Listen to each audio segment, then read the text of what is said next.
I moved into the apartment 3 months ago. It was cheap, a little rundown, but it had everything I needed. 1 bedroom, a small kitchen, a bathroom with a leaky faucet. I'm a night owl, always have been, so the late hours never bothered me. I'd stay up working on my laptop, the city outside my window humming with distant noise. The building was old, creaky, with thin walls that let every sound through. Neighbors arguing, footsteps in the hall. I got used to it, but there was one sound I couldn't place. A faint tapping, soft and rhythmic, every night around 2 a.m. It wasn't loud, just enough to pull me out of my focus. I'd mute my music, listen, and it'd stop. I figured it was pipes, or maybe someone in the hall. But it was always the same. 3 sharp taps, then silence. The first time I really noticed it was a week after I moved in. I was up late typing when the sound came. 3 quick raps, steady and deliberate. I waited, but they didn't come again. I got up, checked the front door, locked, chain on, no one there. The hall was empty, the building quiet. I went back to my desk, but the air felt heavier, like the room was holding its breath.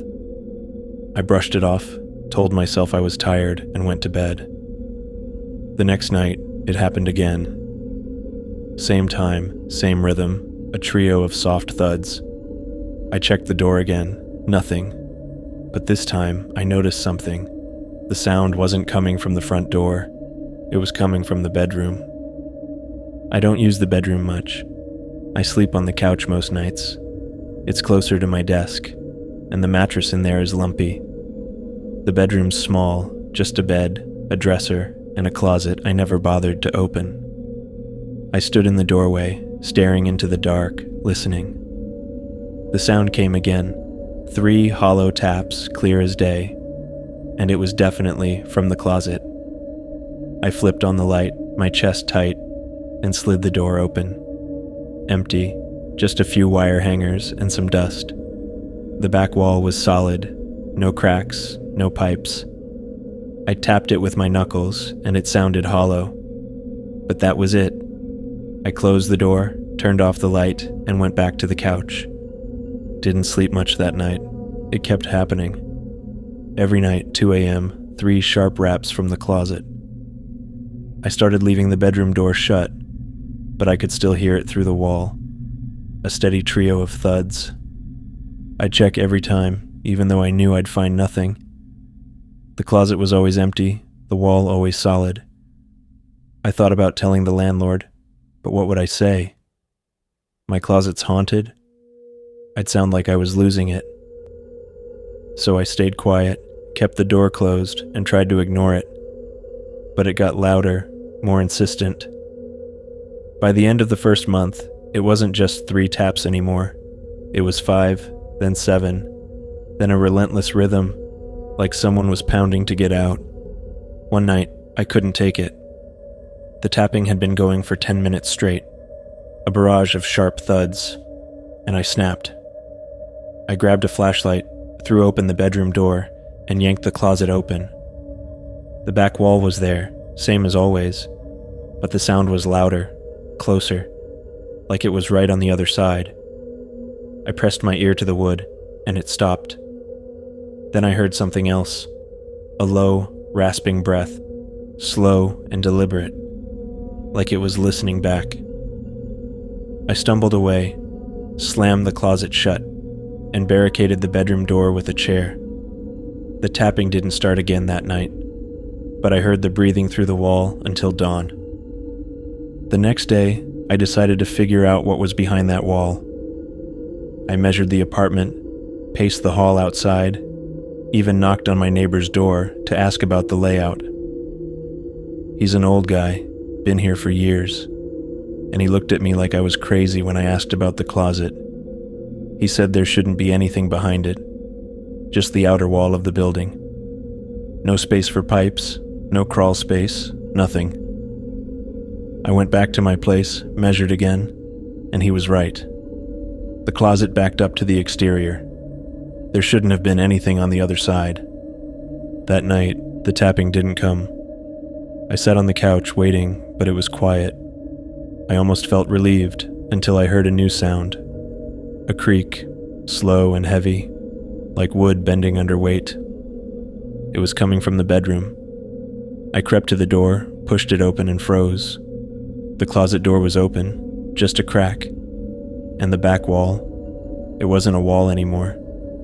It was a door, small and old, with a rusted handle, set into the wood like it had always been there. I know it hadn't. I'd checked that wall a dozen times, pressed on it, knocked on it. There'd been no door, no handle, nothing. I stood there staring as the creak came again. The door shifted just an inch, like something was pushing from the other side. I grabbed a kitchen knife, my hand shaking, and stepped closer. The air coming from the crack was cold, damp, like a basement, and it smelled wrong, rotten, like something had died down there. I reached for the handle, my breath fogging in the chill, and pulled.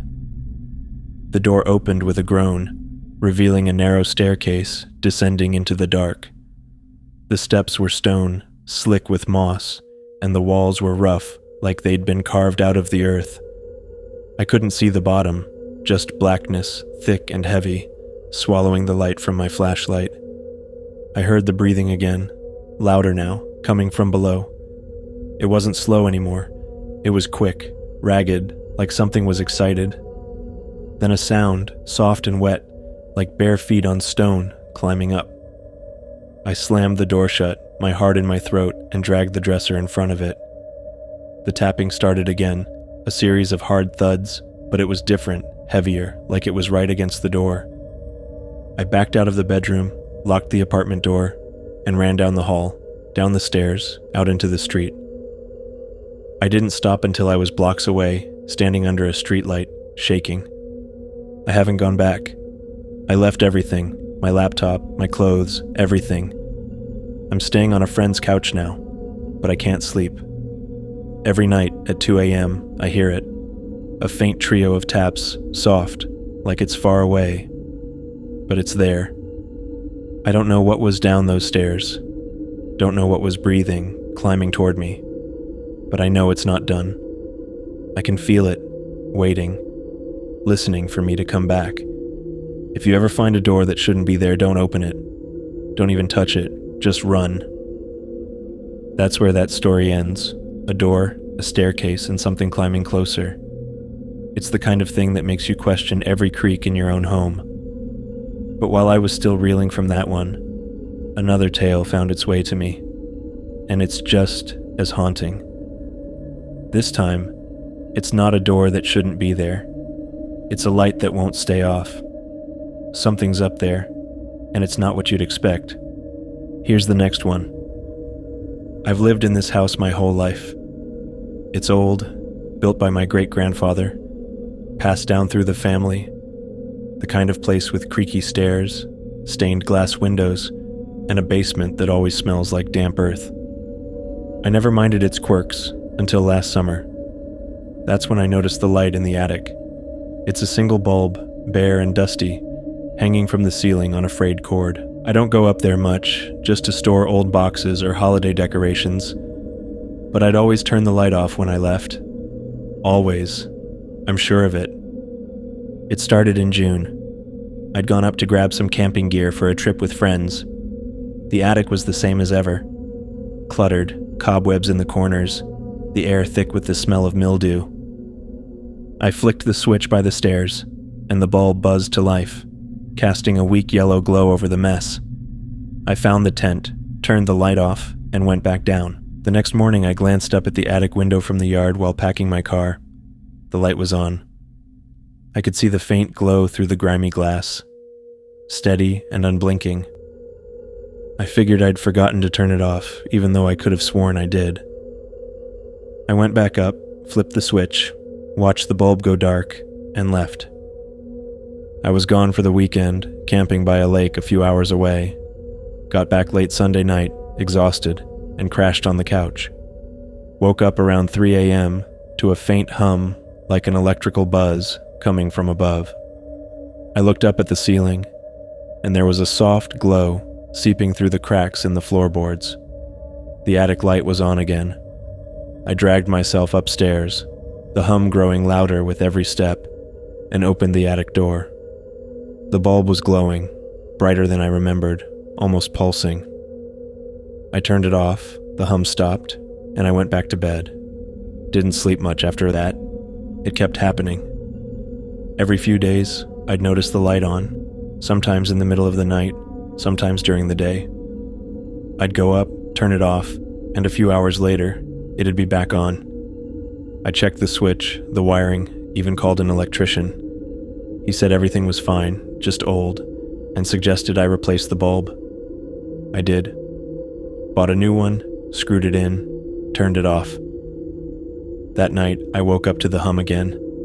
The light was on, brighter than ever, the new bulb glowing like a small sun. I turned it off, but this time, I unplugged the cord from the outlet in the wall. No power, no light. I went back to bed, feeling like I'd finally solved it. I was wrong. The next morning I went up to check, cord still unplugged, but the bulb was glowing. Not bright, just a faint, sickly yellow, like it was running on something else. I stood there, staring as the hum started again, low and steady, vibrating in my chest. I yanked the bulb out, threw it in the trash, and left the attic dark. That should have been the end of it. It wasn't. The hum came back that night, louder, angrier.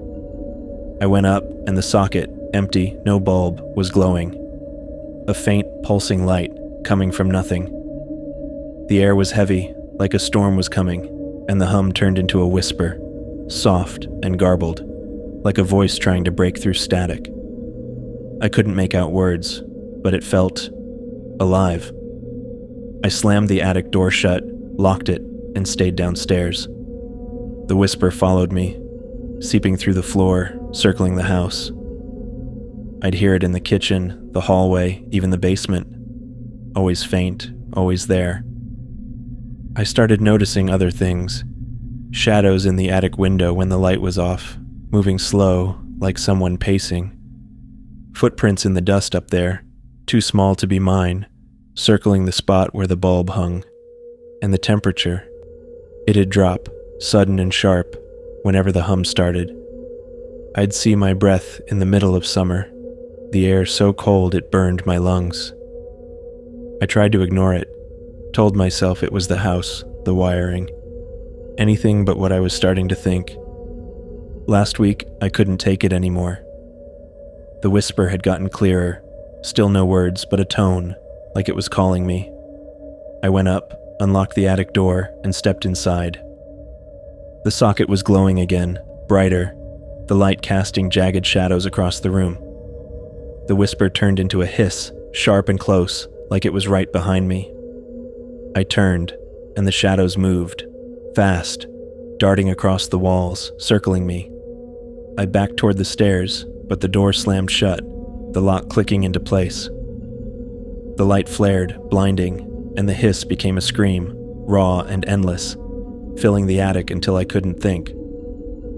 I don't know how I got out. I remember clawing at the door, the wood splintering under my nails, and then I was downstairs, on the floor, gasping. The attic was silent, the light off, but I could still hear the scream in my head, echoing. I haven't gone back up since. I boarded the door shut, nailed it tight, but I can still hear the hum, faint and steady, every night. The shadows are downstairs now, in the corners of my vision, always moving. And the whisper, it's saying my name now, clear as day, over and over. I'm leaving this house tomorrow. I don't care where I go, I just can't stay. But I don't think it'll let me go. I think it's in me now, that light, that voice. If you ever find a light that won't turn off, don't touch it. Don't listen, just leave, before it knows your name. That's it for tonight. If these stories hit you, drop a comment and tell me. Did they get under your skin? Hit the like if you felt it, and subscribe for more. Turn on notifications too, the next one's coming. Until then, sleep light.